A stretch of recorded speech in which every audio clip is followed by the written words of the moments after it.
Music and Booze with Mo is produced and distributed by EatsDrinksTV, a service of the Center for Culinary Culture, home of the Cocktail Collection, and First Reel Entertainment, and is available wherever fine podcasts can be heard. The Center for Culinary Culture, telling the story of food and drink, one taste at a time.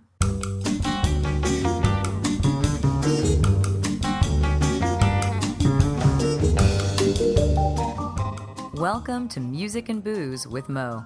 I'm Mo Rums, and I've worked in the music industry most of my life, so have met some pretty amazing musicians over the years. I also love a good cocktail, and I've encountered some really interesting bartenders as well.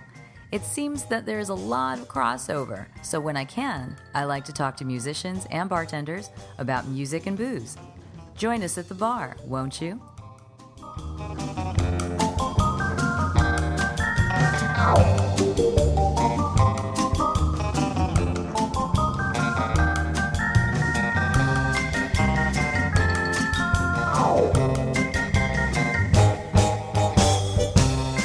Music and Booze with Mo is brought to you by The Mermaid, a cozy neighborhood bar with an aquatic flair in the Little Tokyo area of downtown LA.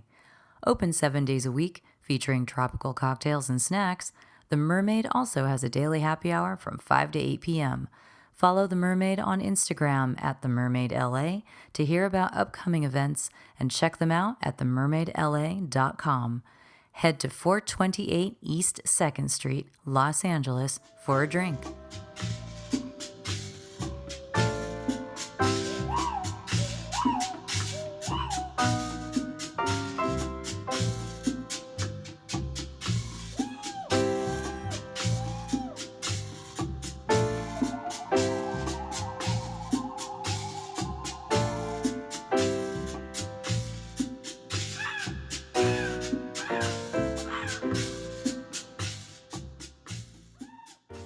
Summer is upon us, and you know what that means. Lots of tropical cocktails. So I will focus for the next couple of months, like I did last summer, on bartenders who specialize in these kinds of drinks. Tropical, tiki, etc.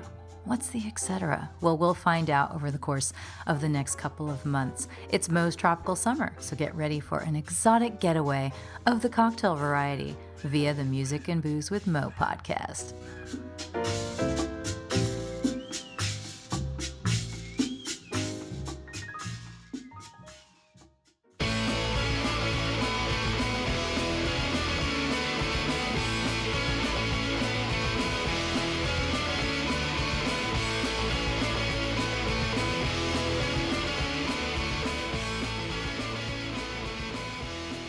Today I get to talk with David Muhlstein. He is the captain of the Captain's Cabin, which is part of Hula's Modern Tiki in Phoenix, Arizona. Not only does he run that little tiny bar located in the back of the bigger bar, it's not quite a speakeasy, but you know what those little places are like.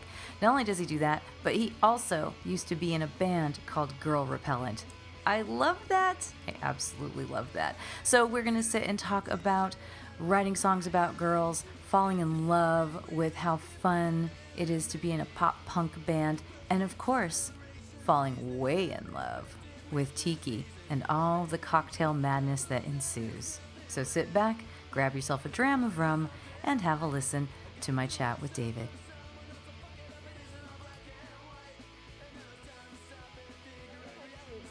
Just introduce yourself, where you work, that kind of stuff.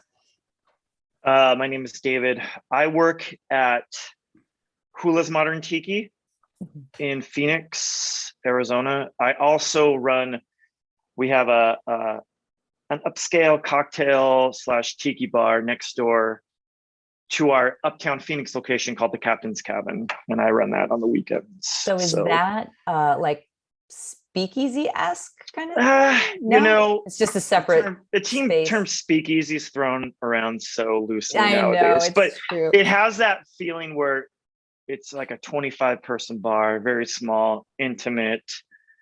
It's just me in there. I don't have a busser, bar back, host, anything. So I'm greeting, cleaning up, making drinks, engaging. So so it's kind of a one-man show, but speakeasy. Yeah. I mean, it has that vibe because there's no sign. It's just a door. There's a red light on up above the door, like, your typical speakeasy vibe bar. But really, but it's really cool. Another bar. It's just another bar in the back of the main bar. Exactly. It's just a great cocktail bar. But I use that term speakeasy very loosely because I know that's very popular. And, the technical term of speakeasy is like operating without a illegally. So I know that term is kind of thrown away. But for lack of a better way of describing it, it kind of has that vibe. How did it come about? I mean, how long have you been at Hula's? Maybe that's so next month will be my 3-year anniversary with Hula's. That bar, unfortunately, I wasn't with Hula's when they conceptualized that bar. I started with the company about 2 weeks after that location had opened. So I wasn't there for the discussion and the designing and all the fun stuff that comes with creating a bar. I kind of came into it late. When I first started at Hula's, I was working at another restaurant in town. So I was there part-time, and they had another guy running that bar. And, I think he'd been with the company for like 4 years. And I think it was just his time to go. So I stepped up and took it over. And it's been great. It's been a lot of work, been very challenging.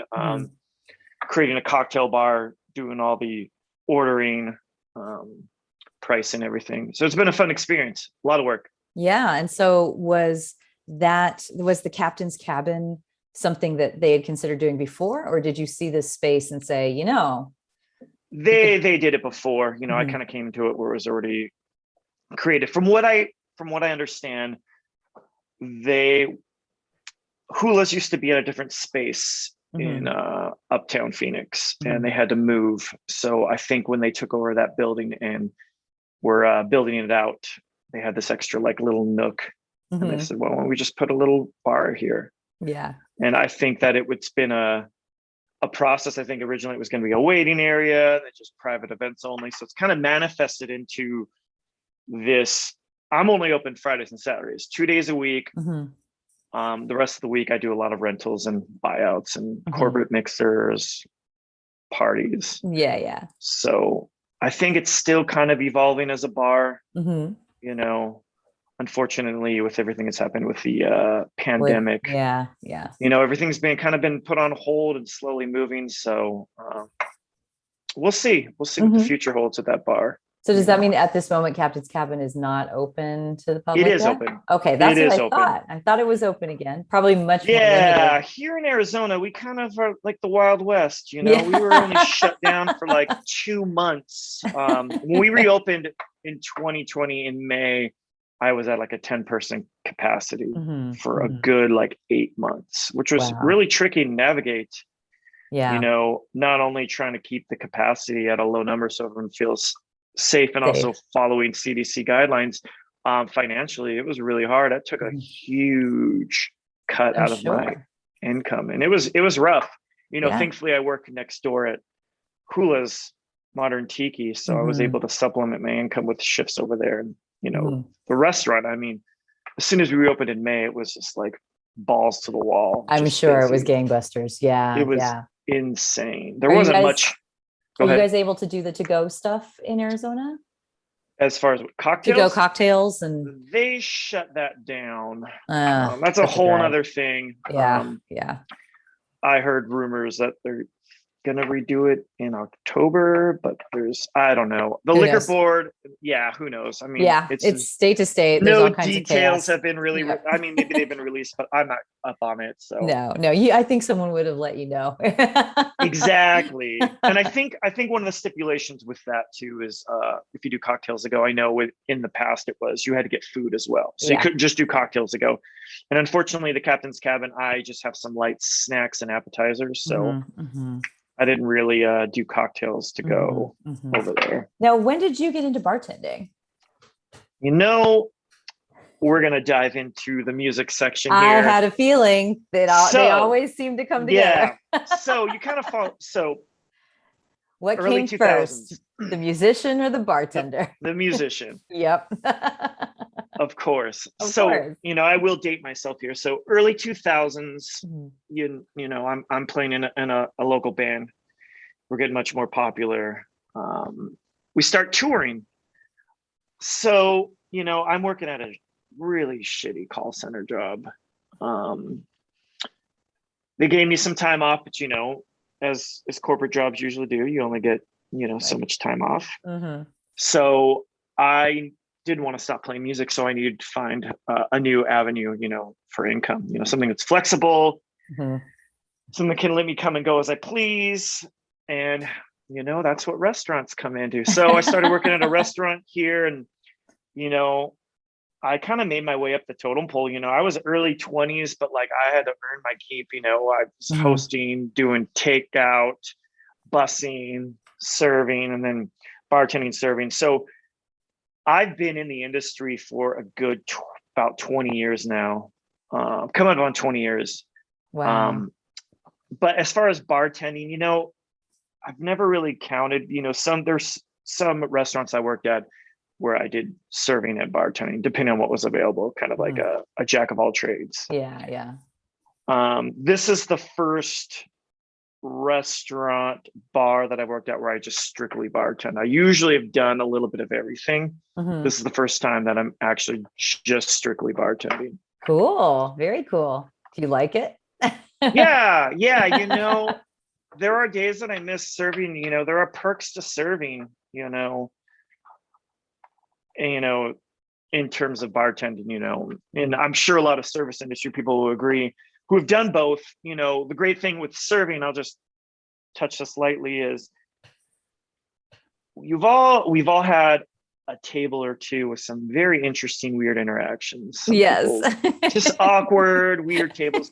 The great thing about serving is you can touch that table, see what they need, and walk away. But bartending, they're at your They stay bar, right there. they're in front of you. And depending on the size of the bar, for example, Captain's Cabin, the main part where people sit where between my register and my well, Mhm. maybe like 6 or 7 people. Mhm. So it's like, if it's weird, you just got to roll the dice and just go with it. So that's something I kind of miss sometimes with serving. It's just, you could just walk away from that table and kind of like take a breather and hit other tables. Whereas bartending, it's just like, okay, here we You go. Got to go with this. But on the flip side, I'm sure if you're someone like myself, when I go to restaurants, I love sitting at the bar. I So think do I. I always sit I at the bar if I think it's can. like dinner Mhm. and a show. You get to watch the Yep. bartenders move. Yep. It's kind of a different interaction and feeling. Mhm. And I think that like the people that prefer sitting at bars, bar tops at restaurants to Yeah. eat and dine, it's a unique breed of people, and I'm kind of into that. I'm one of those people too. I think that as a bartender, you get more face-to-face time, Mhm. create more of an experience, get to know your patrons better. So it's a little Mhm. more personable. So, it's Mhm. the yin and the yang, I guess, between Yeah. the two Yeah. positions. Just Yeah. depends on what you're into. I think a lot of bartenders in the last year, depending on what state, city, et cetera, what ways their space had to pivot, got back into serving for a while too, because so many Yeah, folks couldn't go inside and suddenly they're pounding the pavement outside, going to these little tables in the rain, and exactly. encountering that again, being able to walk away. But like you were saying, my husband and I are definitely bar top people. We will wait. If there are open tables, we will wait to have a seat at the bar. And it's not because we need to sit there and chat up the bartender. We like seeing the selection, like seeing what's there, and like seeing you guys work, Yeah. because they're fun little tricks we'll learn. I actually am a part owner of a bar here in Los Angeles. And part of the reason why I invested in there is because I know I can't do what they do, but I want to support it somehow. Yeah. First off, one, I do know the bar that you're part of, and I Oh, follow you guys on Instagram. aw, I follow you guys thanks. on Instagram. I think one of these days I'll get out there. Yeah, one of these days I'll get to yours. We'll do Hey, a swap. what if we were at each other's bar at the same time? That would be Like ridiculous. I'm in California, you're in And I'm in Arizona. That'd be Arizona. hilarious. But But two, the greatest piece of advice, speaking of what you said, like you don't know how to do it, but you want to support them. Someone who works in the industry once gave me advice. It's like, and it's really weird because eventually I want to open up my own bar, kind of go into business for myself. But I have a buddy who works in a kitchen, and he said a very interesting thing. He said, you always want to hire people who are better than you. And I found that very interesting because, there are a lot of people who just have a lot of pride.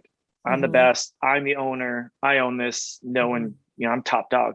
But it's very interesting to have that concept. And you just made me think about this. We're just going to go on this tangent. But sure. I found that very interesting to think that like going into business or opening a bar or restaurant, like you want to hire better mixologists than you, people that are going to create and grow your brand. And I found that very interesting, and just a little tidbit off of that. But like, I can relate to that, which you said, like, I can't do it, but I want to support them. And I think that's awesome. And I've felt the same way about music. I was a DJ for about 10 years in the Bay Area and all through the 90s and such. And part of the reason I've always loved music, you can see a guitar in the background here. I've played it off and on since I was 8. I still can't play a song all the way through. I'm sure you could. I can every once in a while, but my fingernails are too long at this point. I'm going to have to cut them all down to do it.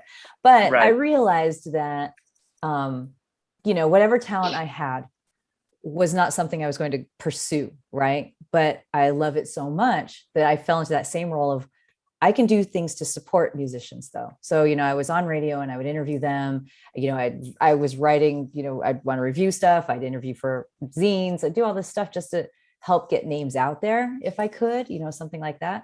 And I just feel like, I can't do it, but I can help those who can. That's where my strength lies.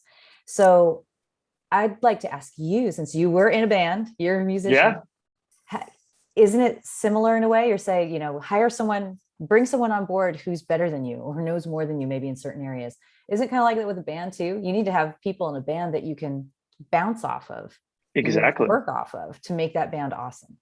Oh yeah. I mean, as a musician, like, you get people in the band that are better than you, talented. You're just going to learn to become that much better as a musician. Yeah. I think a big chunk of being successful, and whatever success is to anybody in life, some people say it's money, some people say it's like traveling experiences. Anyway, I think you should always keep people around you that will motivate you and have stronger talents than yourself. So you're constantly learning. And that's a very hard thing, I think, with a lot of us, is with pride and insecurities.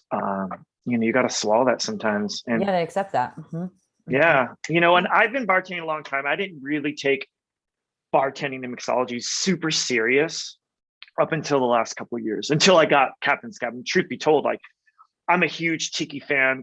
We were just making that comment, like Tiki T. Yeah, Tiki T. I was living in LA. When I was living in LA, that was I had been to Tiki bars here and there, younger, but that was the bar in 2008. When I was in there for the first time, I'm like, holy shit, I love Tiki. These drinks are awesome. This atmosphere is great. Depending on the bar, you walk in through those doors, and for an hour or two, you're just like, escapism. You just forget about what's outside those walls. And I think, to me, I really love that about Tiki. I lived down the street from that bar for 10 years. It's a great bar. And so that's whenever someone came to town, I'd be like, let's walk up the street, go to the Tiki T, because it was always welcoming. You sit at that bar. It's goofy, you get to play. It's like you could spin the wheel back then. You might have exactly.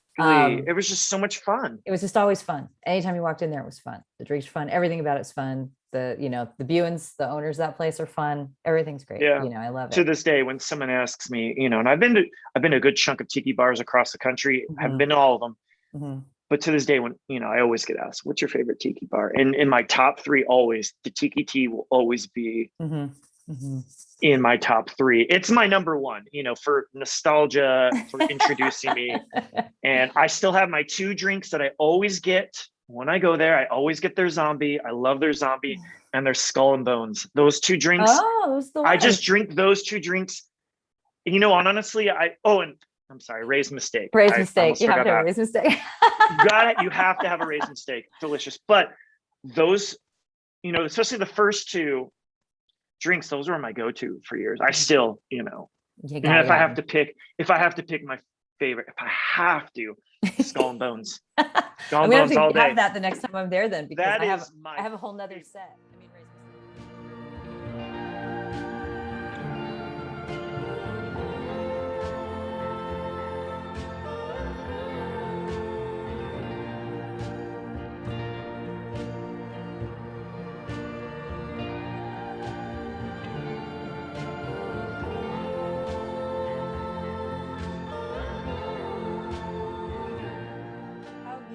in creating, because you've created cocktails now. Now you've got your own. Yeah.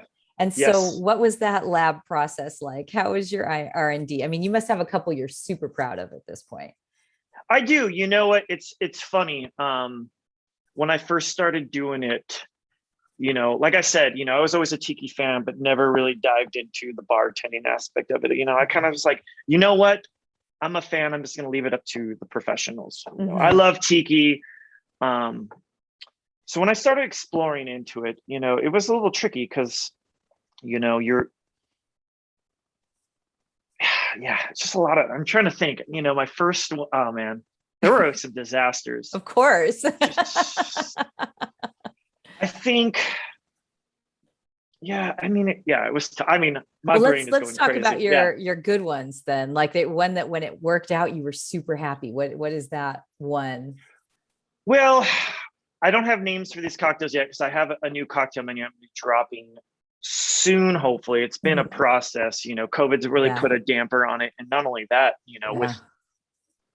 and I'm sure you going out, you've noticed that supply. Supply issues. All over. A lot of people are out. I have a lot of in the weirdest places are out of stock for months. Yeah. I've had to find replacements. Things have been discontinued in Arizona. We don't get as many great rums and spirits as California does, which I'm super bummed about that, considering we're neighbors. Yeah. But with that being said, it's been scrambling trying to find new replacements, things not only with flavor, you want to try to get things as close as possible, but also price point. But back to your question, I've been experimenting more with sherries and Amaros. So that has been a lot of fun. And I bought a cocktail book on Amazon called Amaro.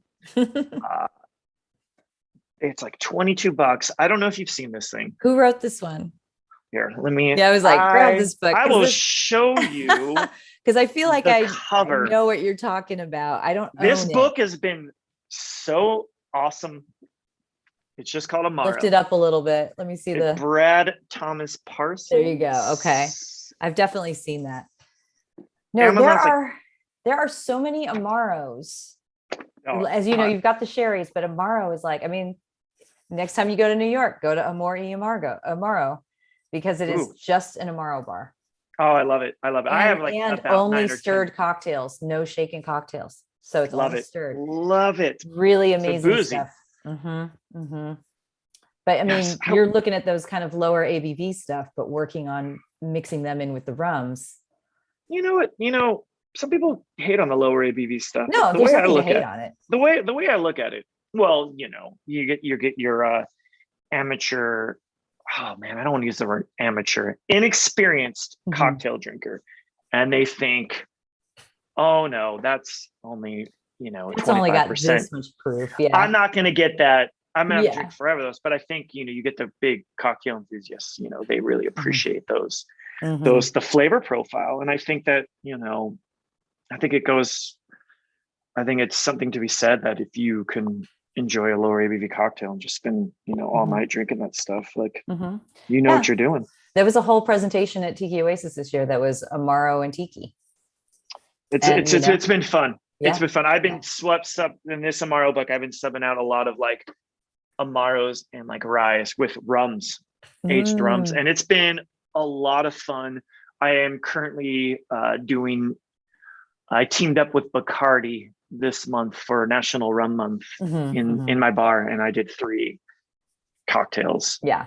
2 of them are stirred cocktails. One is a shaken one, and it was a lot of fun, and it just was kind of I have to say that was one of the easier. Now that I'm much more seasoned and knowing like flavor profiles, that was one of the more easier menus I've come up with in a while. Yeah, rum.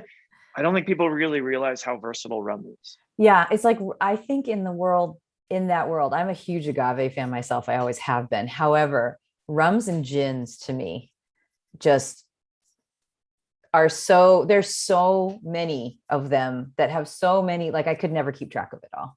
Yeah. I have tried so many rums in the world and try to remember. That's the funky one. That one's kind of grassy. That one's kind of whiskey-ish. That one's a sweet one. I remember the ones that are really sweet, the ones that are really funky. There's so many in the middle that unless I was writing it down for cocktail purposes, I don't necessarily remember, Oh because yeah. there are just so many. And some people are They all have so a good. different, every country has a Yeah. different, slightly different flavor profile. Mhm. And, also too, aging, depending on climate, Yeah. you Yeah. know, Totally. you can, that, And you're that, gonna that find brand, this. You're gonna find that with these Amaros too. yes, Just it's the world wild. of Fernet.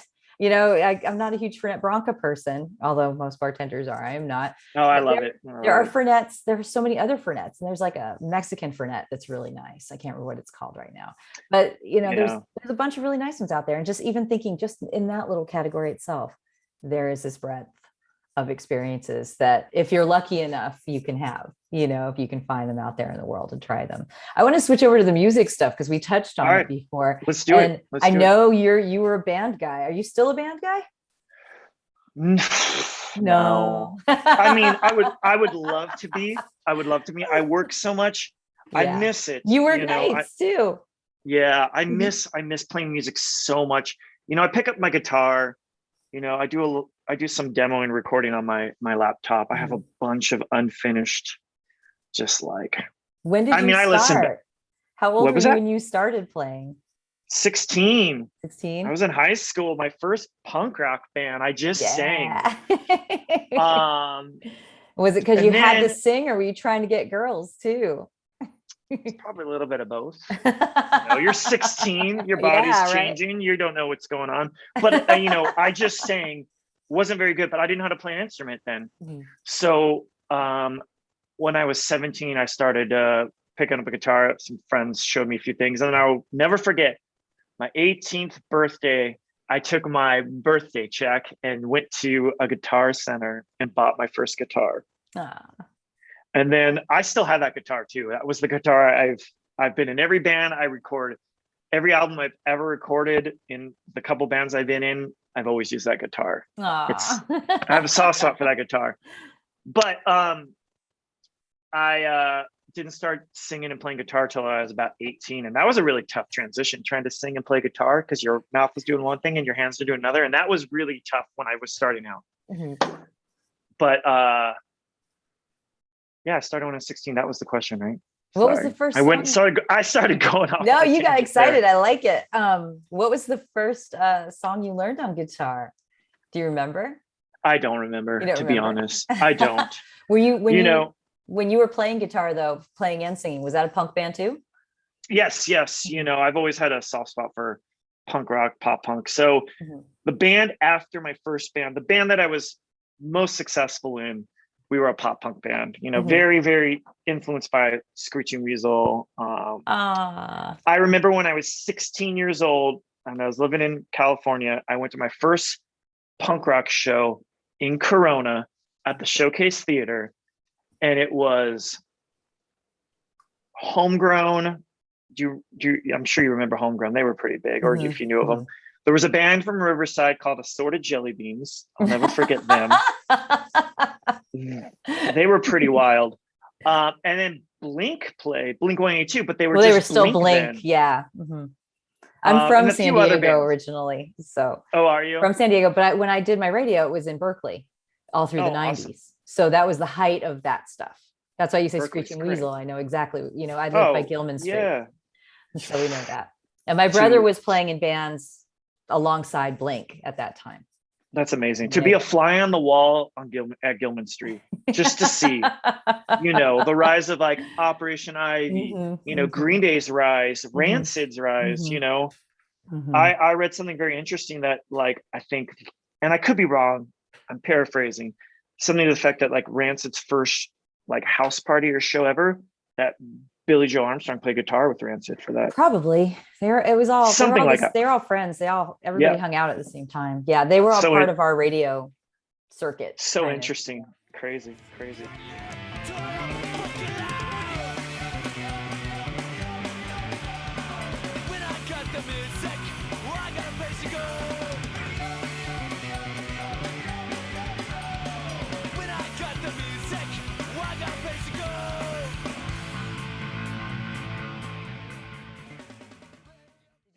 exactly. Did you stay with the pop punk? Is that still your jam? I have a soft spot for it, 100%. I feel like it, even right now when I'm like writing and trying to, pick up music again, I find my songs are very influenced by it. And I was kind of fighting it for a while because, I love all kinds of music. Like I'm a huge, huge fan, right? Uh-oh. Weird as it is, Wait, I I'm love sorry, it. you froze right when you said you were a huge fan of. In like folk music, like indie folk, like Mhm, I'm a huge fan of that genre right now. And that genre is so broad, but I wish I could just pick up an acoustic guitar, just have this melodic, nice voice and mhm. be mellow, but I just Mhm. don't. But back to what you're saying, like, yeah, I feel like pop punk is just in my blood. It was like a big part of my life. So Girl Pound was a band from 97 to 2005. And Wow, then that's a pretty good after, run.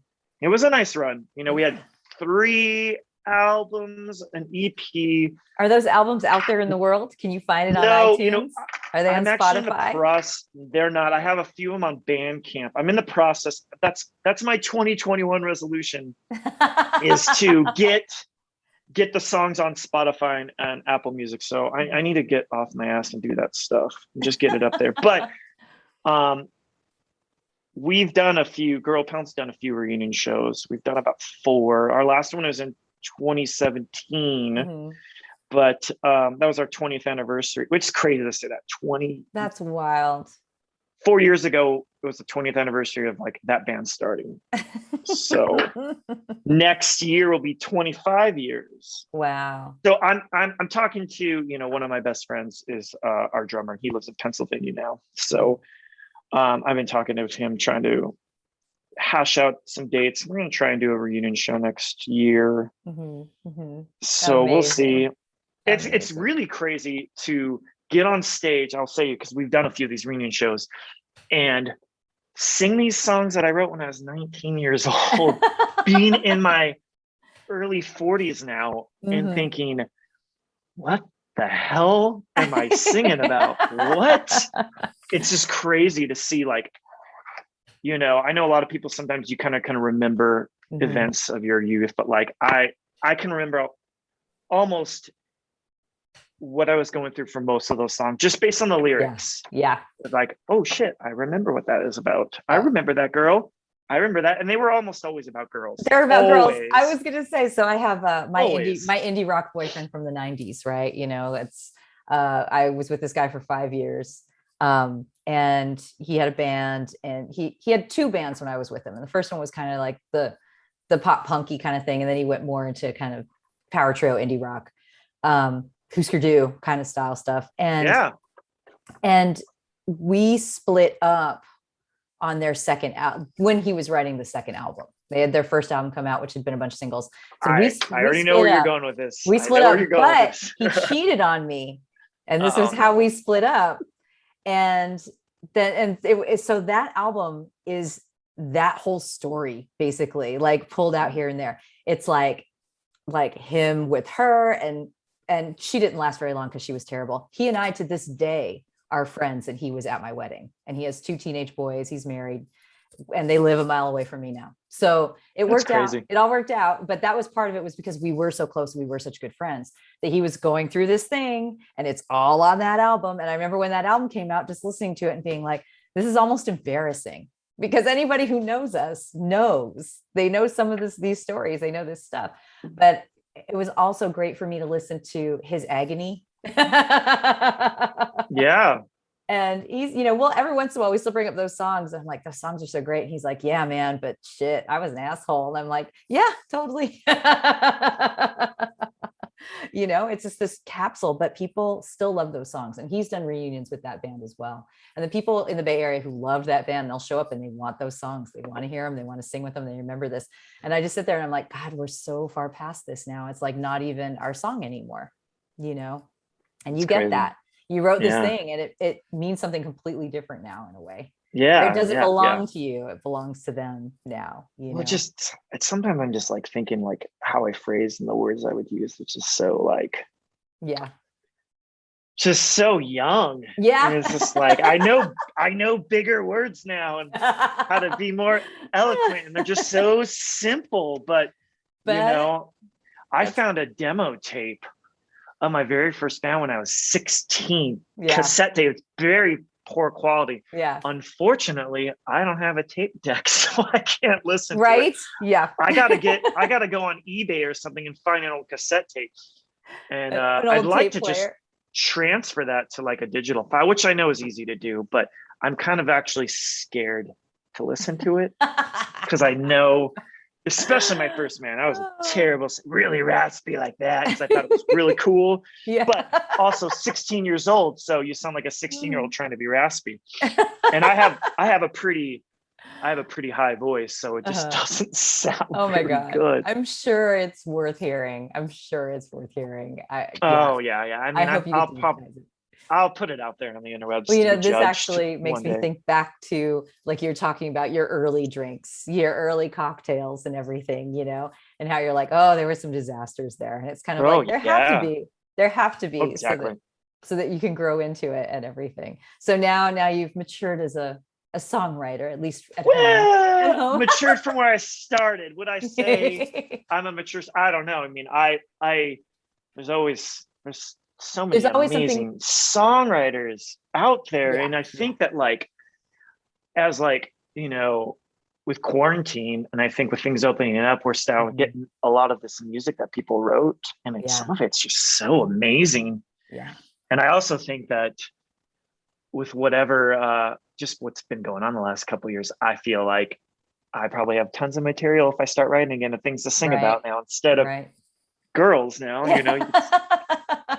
Totally. You get a lot of crazy stuff's been going on. So I feel like, not just for me, I think there's plenty of material for tons of songwriters right now to sing about. So I look forward to that. When you get some free time for yourself, what is your music of choice and your drink of choice when you get to actually sit down and chill for a second? Music of choice. I've been listening to a lot of blues lately. Really? Yeah, it's been really, I go through phases. I'm telling you, I have a very eclectic taste. I know everyone does too. I know everyone says that, and a lot of people do, but it's just but you really do. I'm just vibing Howlin' Wolf right now. If you're familiar with him, I'm just vibing him so much right now. It's just some of the guitar. I mean, to be able to capture that feeling and emotion in a guitar back then. It was just this just room mics, analog tape, go. You get that hiss. I mean, you can't replicate that, and I love what digital recording is done in the sense that I love that anybody in their bedroom can create music and express themselves. And I love that. But, it's just kind of sad that we've, gone away from how things were. But, it's just evolution. Around. Yeah, it's true. You can still get some of that intimacy, I think, that you would get from a blues recording, because you're right. It isn't just what they're singing about and the way that they're singing.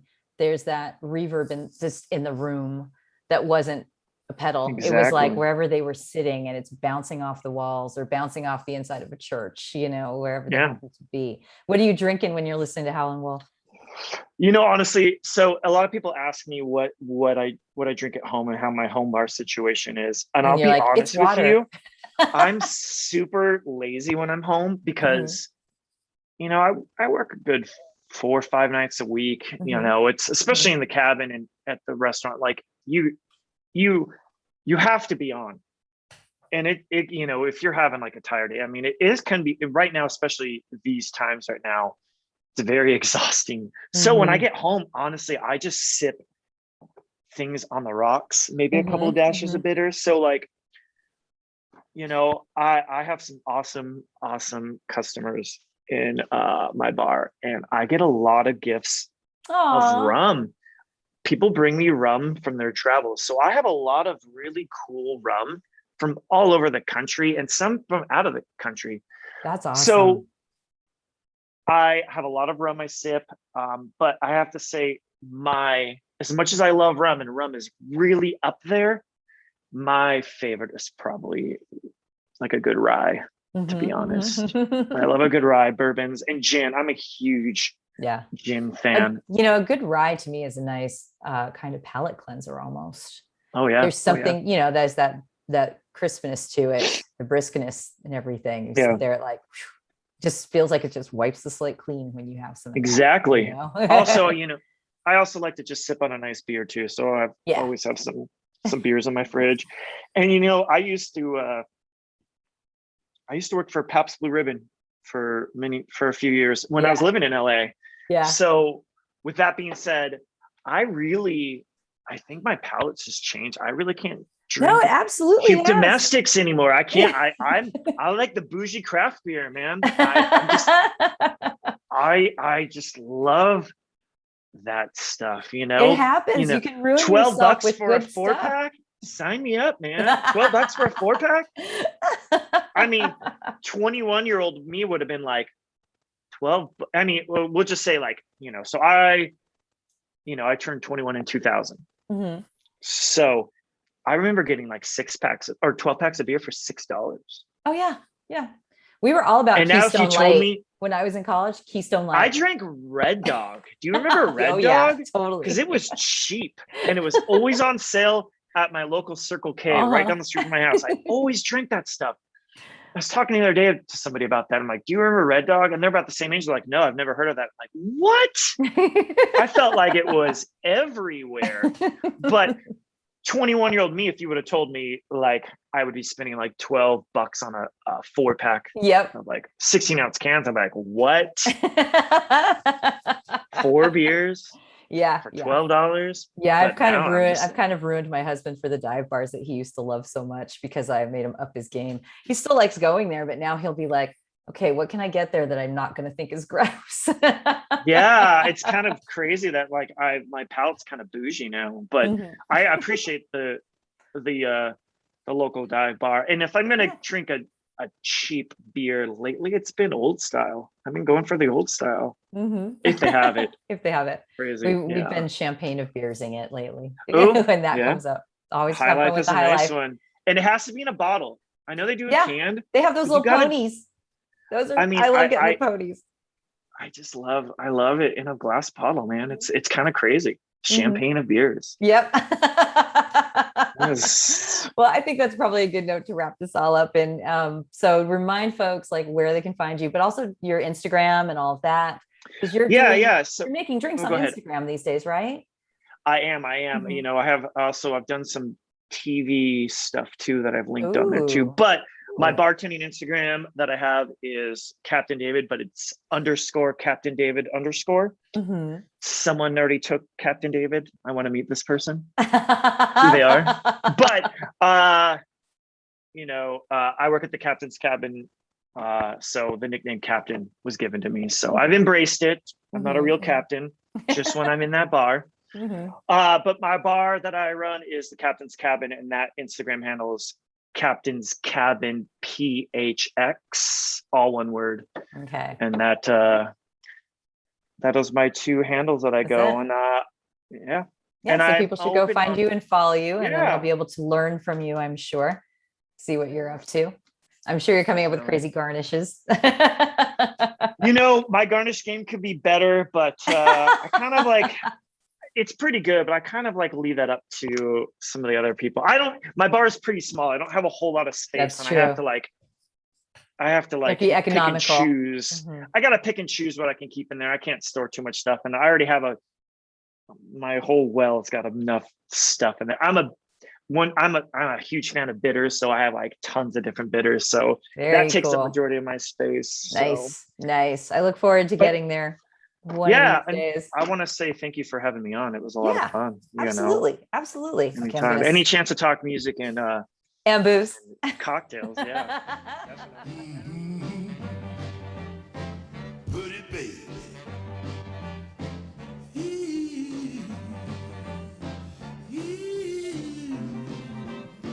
Come on home. I love you.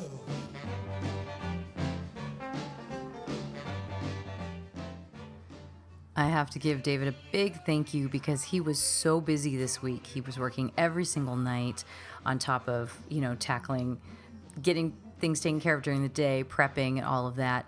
And he still did not postpone, did not, flake out or anything like that. He was on it. And he even sent me a playlist. We've got a couple songs that were tracks that kept him comfortable, we were calling them David's COVID comfort tunes because they were songs he really loved while he was locked down. And if you want to see that playlist, then go to my Spotify page, which is Shebimo, Shebmo, and the playlist will be there. But wanted to remind you that you should jump onto the Instagram and follow _Captain David _ and you can see the new recipes he's coming up with for his cocktails, some food stuff. He'll, introduce you to some really cool drinks that you can probably make for yourself at home, or at least play around with it.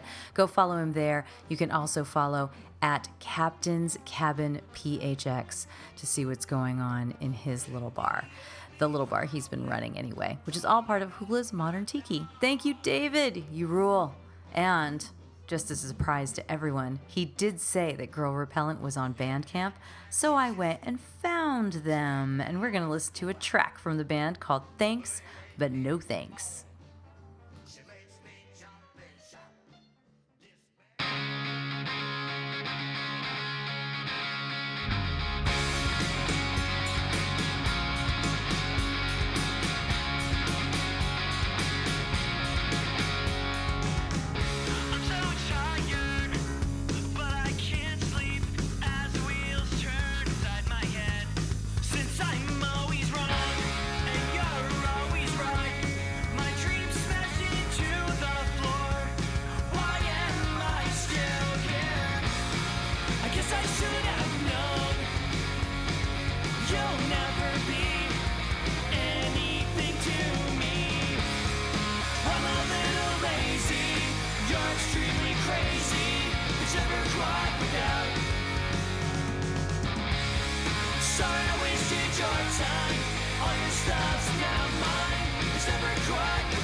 Music and Booze with Mo is brought to you by Barkeeper, a head shop for cocktail lovers, located at 614 North Hoover Street in Silver Lake, Los Angeles.